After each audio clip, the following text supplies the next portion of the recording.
Justice K Hema സർക്കാരിന് കൈമാറിയ report അതേപടി മുദ്രവെച്ച കവറിൽ കോടതിക്ക് കൈമാറും. ആക്ടിംഗ് ചീഫ് ജസ്റ്റിസ് ചുമതലപ്പെടുത്തിയ പ്രത്യേക ബെഞ്ചാണ് ഹേമ കമ്മിറ്റി റിപ്പോർട്ട് പരിഗണിക്കുന്നത്. റിപ്പോർട്ടിൽ വെളിപ്പെടുത്തിയിരിക്കുന്ന ലൈംഗിക പീഡനങ്ങളിൽ ക്രിമിനൽ കേസ് രജിസ്റ്റർ ചെയ്തിട്ടുള്ള അന്വേഷണം വേണ്ടതുണ്ടോ എന്നതാണ് ഹൈക്കോടതി പരിശോധിക്കുന്നത്. കൂടുതൽ വിവരങ്ങളുമായി പ്രദീപ് ജോസഫ് ചേരുന്നു. പ്രദീപ് ജോസഫ്, തുടക്കം മുതൽ സർക്കാർ കടുംപിടുത്തം കാണിച്ചിരുന്നത് പരാതി കിട്ടിയാൽ മാത്രം നടപടിയെടുക്കാം എന്നായിരുന്നല്ലോ. അപ്പോൾ ആ സാഹചര്യത്തിൽ പൂർണ്ണമായ റിപ്പോർട്ട് കോടതിക്ക് ഹാജരാക്കണമെന്ന് കോടതി ആവശ്യപ്പെട്ടു. അതനുസരിച്ച് ഇതാ റിപ്പോർട്ട് ഹാജരാക്കുന്നു. ഈ ഹാജരാക്കിയ റിപ്പോർട്ടിന്മേൽ അതിൽ പറഞ്ഞിട്ടുള്ള തെളിവുകളുടെയും വിവരങ്ങളുടെയും മൊഴിയുടെയും അടിസ്ഥാനത്തിൽ ക്രിമിനൽ കേസുകൾ രജിസ്റ്റർ ചെയ്യാൻ സാധ്യതയുണ്ടോ എന്ന കാര്യം കോടതി പരിശോധിക്കുമ്പോൾ ഈ റിപ്പോർട്ടിൽ ഉൾപ്പെട്ടിട്ടുള്ള മറ്റു പലരും ഒന്ന് ഭയക്കേണ്ടതില്ലേ?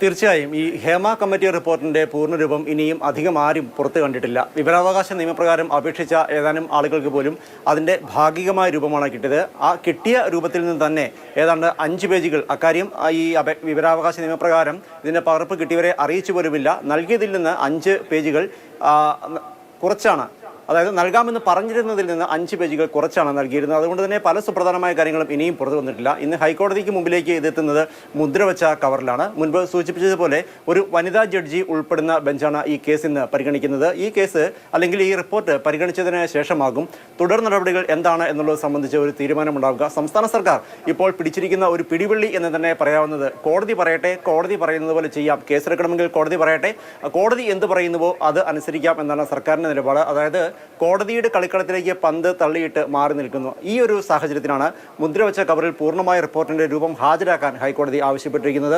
നിലവിൽ നമുക്കറിയാം, ഹേമ കമ്മിറ്റി റിപ്പോർട്ട് പുറത്തു വന്നതിന് ശേഷമാണ് ഏറെ തുറന്നു പറച്ചിലുകൾ ഉണ്ടായത്. ചലച്ചിത്ര മേഖലയിലെ നടന്മാരടക്കം സംവിധായകരടക്കം ഏതാണ്ട് 7-8 പേർക്കെതിരെ ഇതിനോടകം തന്നെ കേസ് രജിസ്റ്റർ ചെയ്തിട്ടുണ്ട്. ഇനിയും ചില വെളിപ്പെടുത്തലുകൾ ഉണ്ടായേക്കും എന്ന് കേൾക്കുന്നു. ഇത്തരത്തിലുള്ള ഒരു റിപ്പോർട്ട് സ്വാഭാവികമായും കോടതിക്ക് മുന്നിൽ ഉള്ളപ്പോൾ കേസ് എടുക്കേണ്ട എന്ന്